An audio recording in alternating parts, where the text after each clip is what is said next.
एक गांव में एक साधारण सा आदमी रहता था। उसका जीवन ईमानदारी से बीत रहा था, लेकिन मन के किसी कोने में वह दूसरों को आगे निकलते नहीं देख सकता था। एक रात अचानक उसके घर के दरवाजे पर तेज हवा चली। दरवाजा खुला और वहां स्वयं यमराज खड़े थे। उनका स्वर गंभीर था। तुम्हारा समय पूरा हो चुका है। आदमी घबरा गया, कांपते हुए बोला, प्रभु, जाने से पहले क्या मैं आपको पानी पिला सकता हूँ? यमराज ने सिर हिलाया। आदमी जल्दी से पानी लाया और आदर से यमराज को पिला दिया। पानी पीकर यमराज शांत हो गए।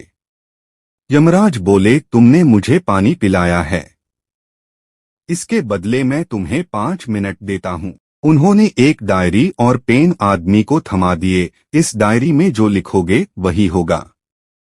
आदमी की आंखों में लालच चमक उठा। उसने पहला पन्ना खोला।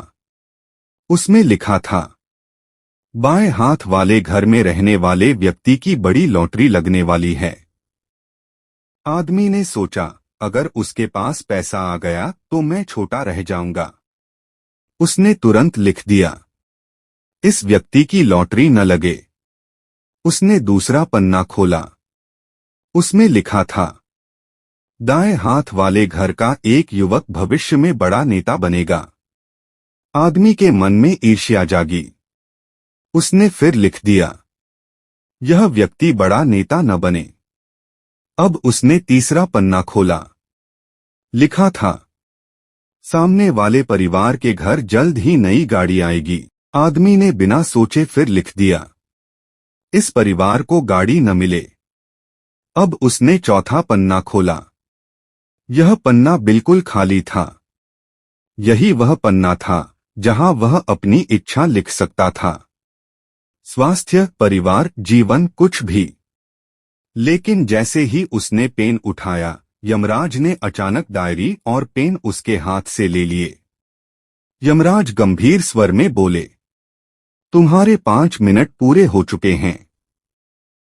आदमी घबरा गया, प्रभु, मैं तो अपनी इच्छा लिख ही नहीं पाया। यमराज ने शांत लेकिन कठोर स्वर में कहा, 5 मिनट तुम्हारे पास थे, लेकिन तुमने हर मिनट दूसरों का बुरा सोचने में गवा दिया।